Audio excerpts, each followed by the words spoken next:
Evicted?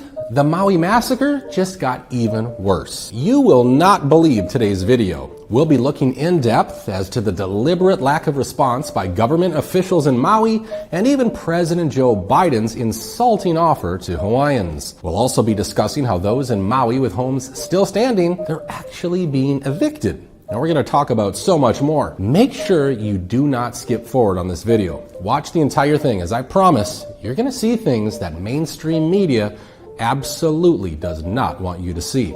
Let's begin. Do you regret not sounding the sirens? I do not. And the reason why... So many people said they could have been saved if they had time to escape. Had a siren gone off, they would have known that there was a crisis emerging. And as we know, so many bodies were found in the ground as the flames caught their heels. Give me the answer. The sirens, as I mentioned earlier, is used primarily for tsunamis. And that's the reason why many of them are found, almost all of them are found, on the coastline.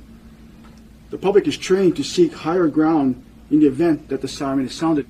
Had we sounded the siren that night, we're afraid that people would have gone Mauka.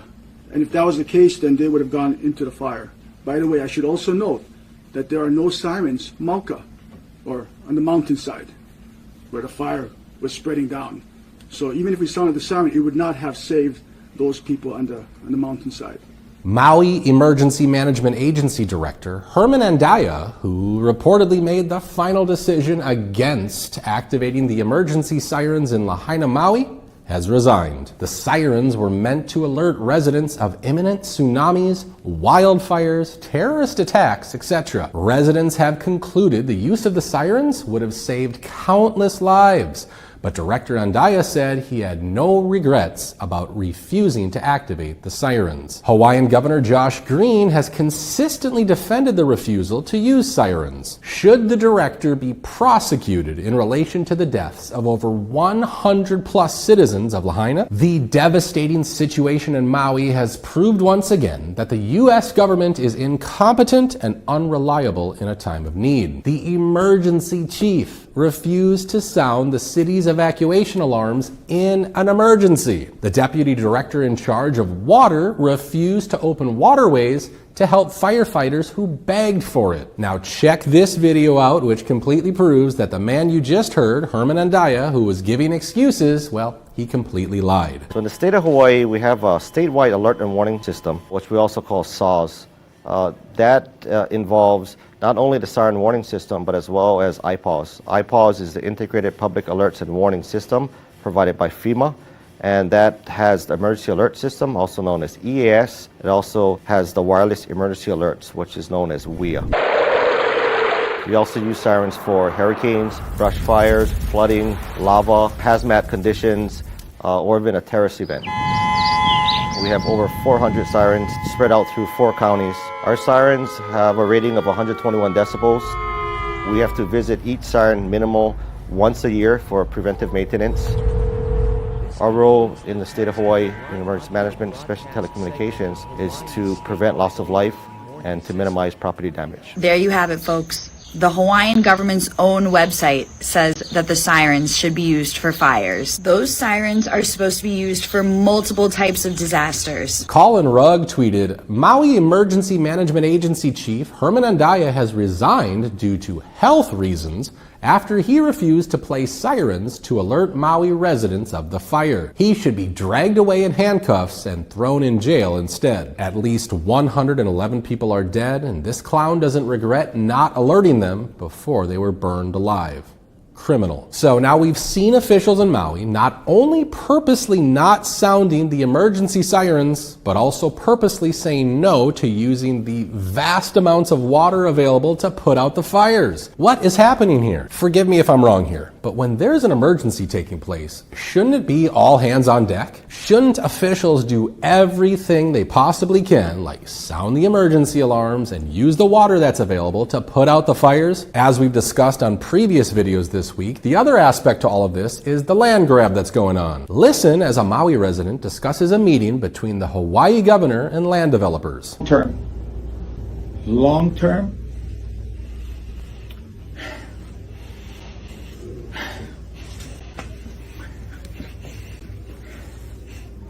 We need to get our people back home.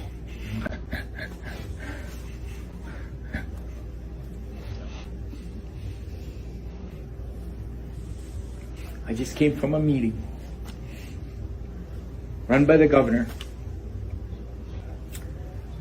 All these developers were talking about,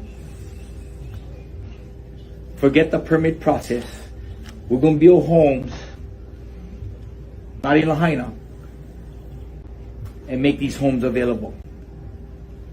You know what the truth of that is? They were like fast track their development. And they're not fucking helping the people over here. There was not one conversation in this meeting about the people. Every conversation that was had, every developer that came up there and talked about what they could offer was about getting rid of the permits so that they can steal water from our streams, they can fucking fast track westernization development, and forget about the culture and place. That's gonna be our hardest journey in this long road to recovery.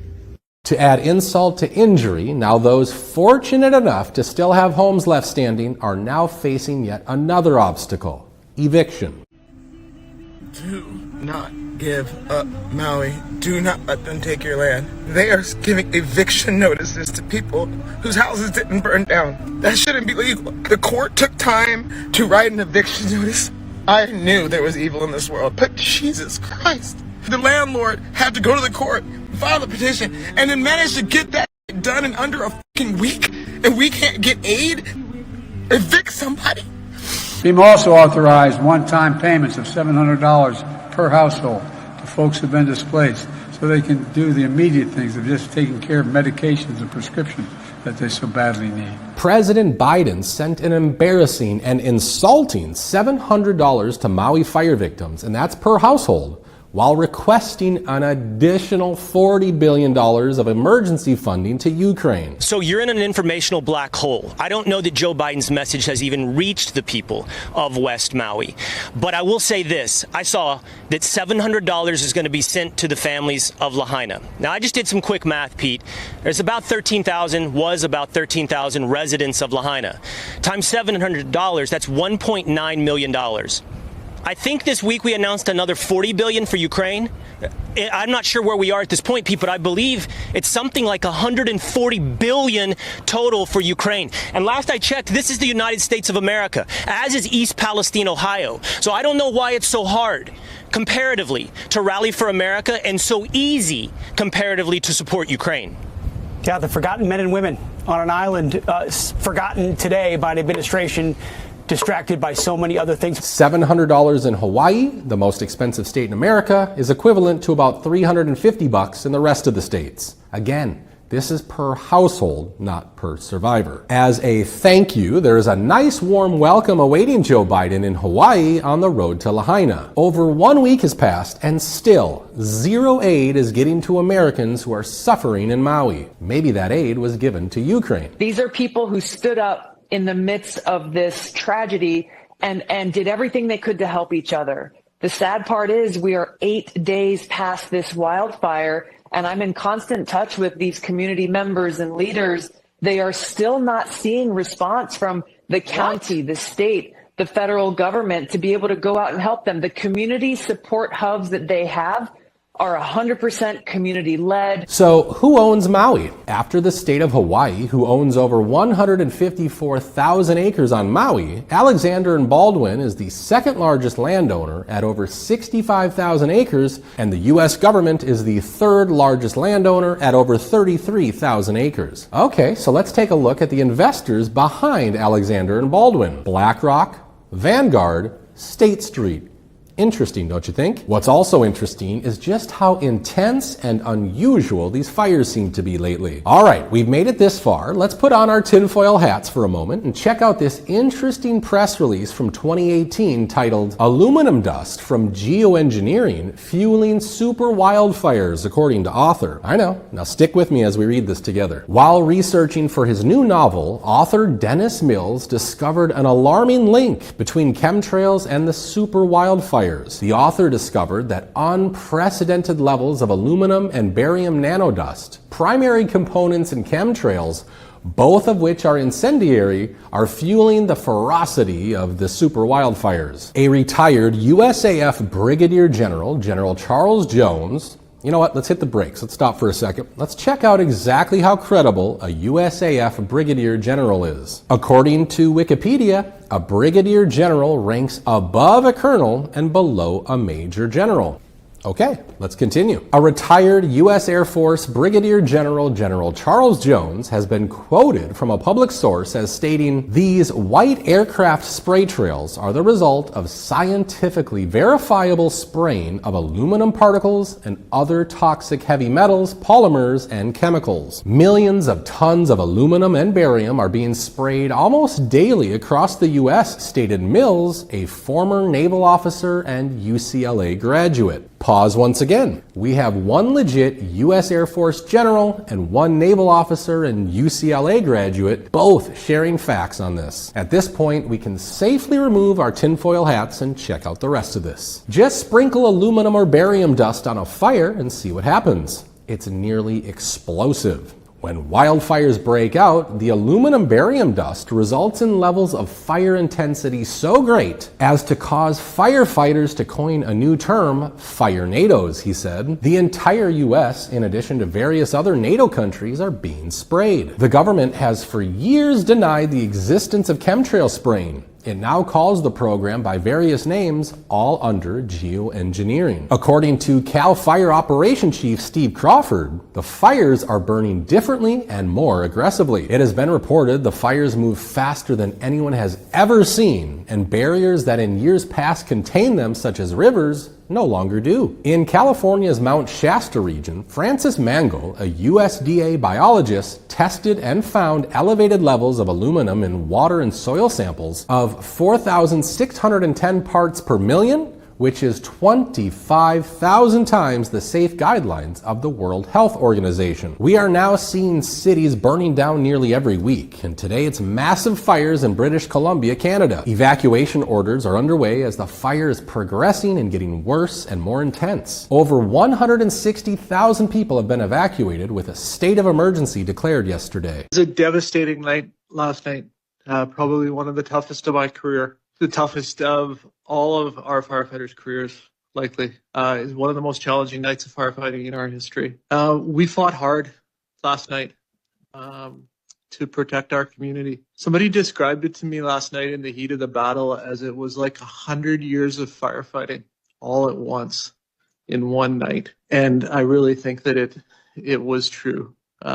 We fought 100 years worth of fires all in one night. Switching gears now, in some positive news, Elon Musk is once again helping the people of Maui by providing them with solid, reliable power via Tesla power stations and also internet via Starlink. Let me show you what community is, okay? I'm not talking about government. I'm talking about private citizens. This is Hawaiian Homes. This is Archie Kalepa's house. And let me show you another community private member. Not part of the community, but certainly giving to the community. Starlink, everywhere. Tesla. Batteries, running communications for this entire area of Lahaina. That is where everyone comes. I just want to show you something, okay? So you know what you're giving to, what it's helped saving, okay? Just want to show you what you've become a part of as well, Elon. There's the line, right there. There's the line. That's how close it got to the community leader, Archie Kalepa's house, which is now the whole neighborhood powered by Starlink and Tesla. As they'd say, man, appreciate you. Folks, there is so much unfolding every single day, and I'm here to bring you the information as quickly as possible. If you enjoyed the content in today's video, please give it a like and subscribe to the channel. As always, I truly appreciate you taking the time to watch this video, and I hope to see you on the next one. Have yourself a fabulous day, and take care.